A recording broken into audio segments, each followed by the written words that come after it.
Welcome back to another reading and correcting with me, Kindar, the Tigerites, and Ty, the Tiger Supervisor. These are where I read a chapter from one of my stories and correct it as I go. If you want to listen to these live, it's every Tuesday morning, 8 a.m. Eastern Time on Twitch and YouTube.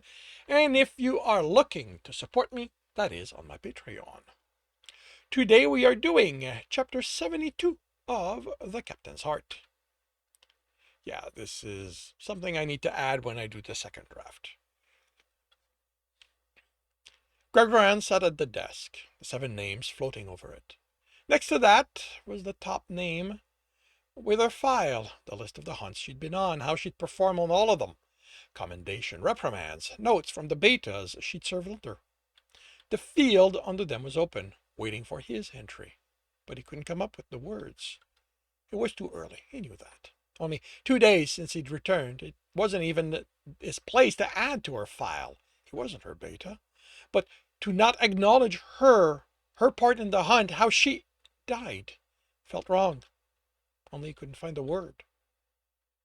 Gral, Jeremy stood in the doorway. Maybe you should. Is your shift over already? He hadn't thought he'd been that lost trying to do this for so long.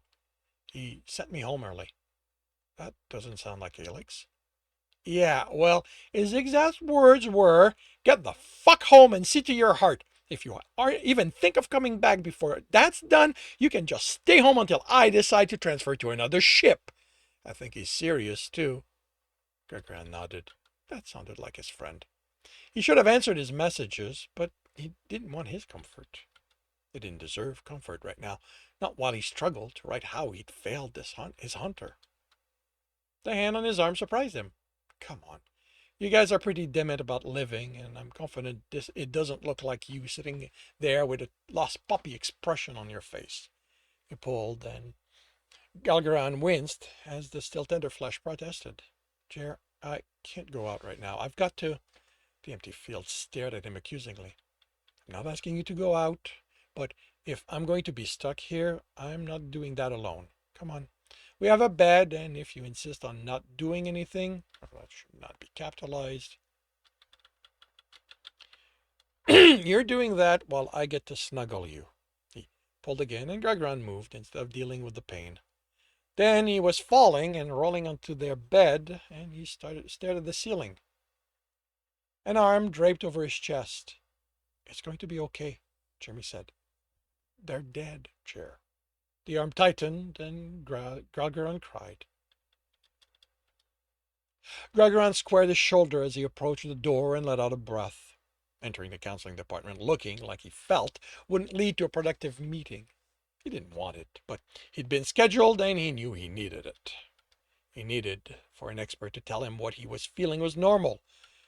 He entered, and most of the desks were occupied. Hunters, all of them. The counselors would be busy with them for a while. Nearly 200 males and females who had seen battle, killed, been injured, seen packmates die. No one should have to experience those horrors. But if they didn't, much worse would befall the rest of their people. Captain, the psychologist, okay, that should be capitalized. The psychologist called from the door to her office. She motioned for him to enter. He didn't hear the conversations as he crossed the room. Privacy field were active, but he saw some of the expressions, even without trying. Not all looked like they were suffering. No hunter reacted the same to what they had to do, but most did. The gods' demand took their toll.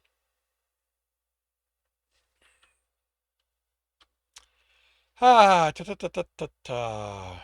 He sat.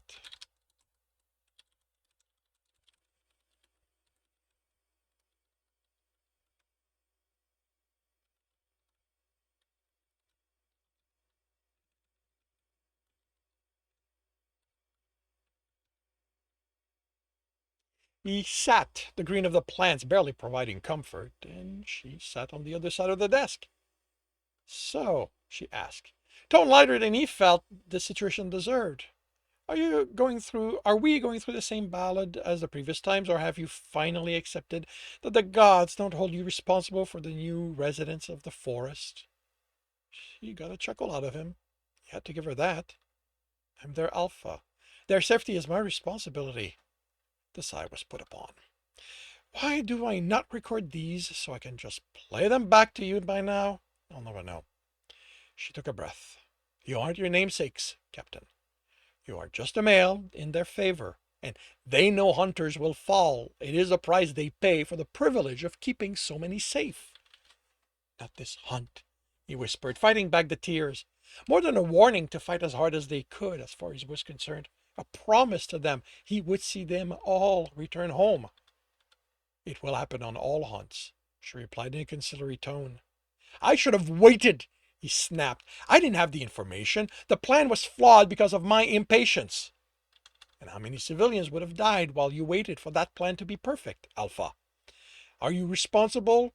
Are your responsibility to your hunters only, or are we irrelevant in those plans you make?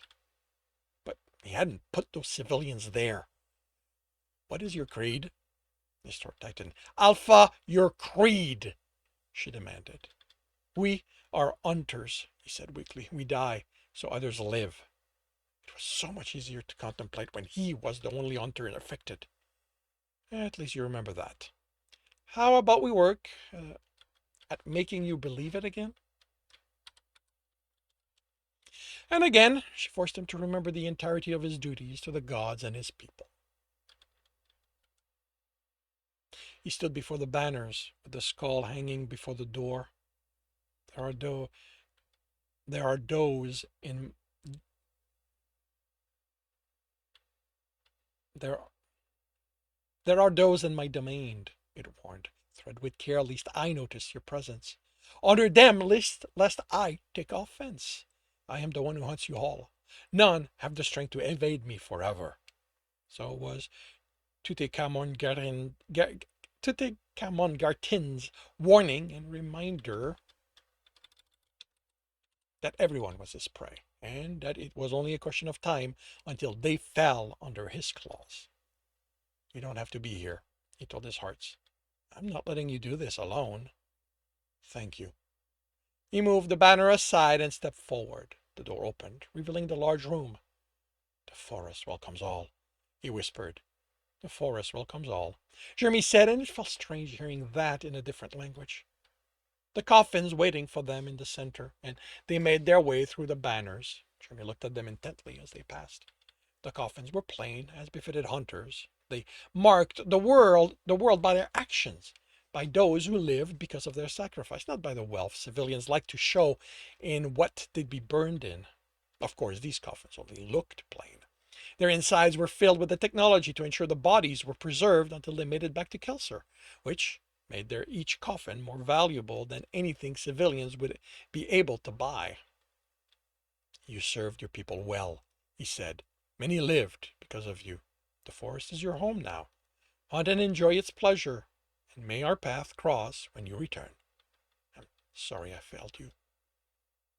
You have questions? He asked, instead of dwelling on his guilt. Accepting death was a hunter's reward didn't make it easier to accept when he felt some had received it too early, but at least he hadn't voiced it. The psychologist would be pleased with that. I don't know if this is the right place, Jeremy whispered. I think that the Kanmongarten would be pleased that you're interested in his domain. It's more about all these banners. They aren't for those of your gods. They represent the people who were touched by these lives. Right now, it's only their friends on the ships. But the news of their death has been sent to their families. They will let others know, and they will send their banners to be added. By the time we reach Kelsir, there will also be the banners of those their hunts affected, if they remember. And the designs? The crest of their families are versions of a family name, if you will. I guess that's mean we're heading for your home planet now. We need to stop at the station first for our passengers, so our passengers can go to their homes. After that, we will return them to their families. You said you hope your path cross again. Cross when they return. What does that mean? He chuckled. No matter how great the gods' hunts are, the pleasure of the forest offers. Eventually, we grow bored with them. We aren't made to remain there. We just enjoy our reward for the life we lived. Then, when we have enough, we return. We are reborn, experience life anew as someone else. You believe you get to come back after you die? The dismay was there, but muted enough. Gralgiran knew Jeremy had tried to ask without judgment. He held him against him. Yes, it is what we believe. He doubted he could explain. It was more than that. His heart only focused on the physical world.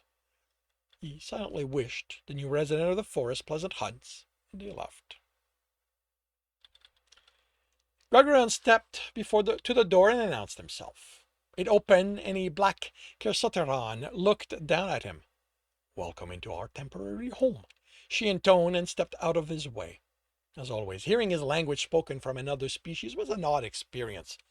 Knowing it and being able to form the words didn't account for the difference in the voice box that shifted where the accents were, and therefore sometimes meaning.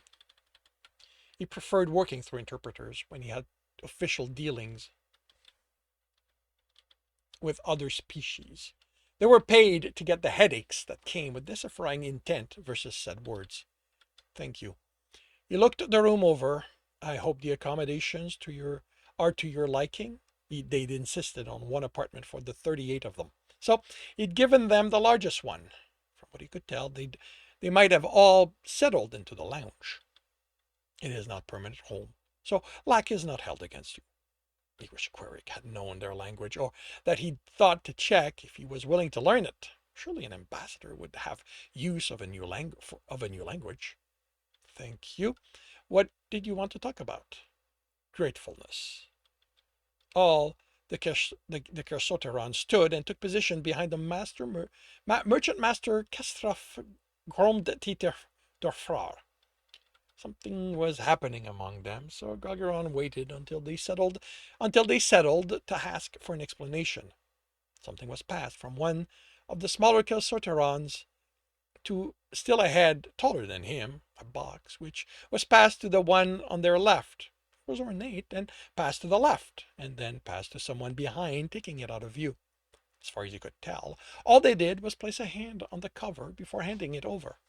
It reappeared on the other side, then moved right until it was ended to the merchant master, who presented it to Gralgiran.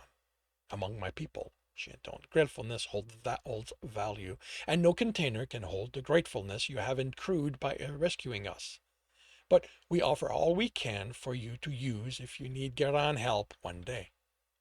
He had had enough interaction with other species to know better than to refuse the gift, even if he didn't understand its meaning, or to explain it wasn't needed.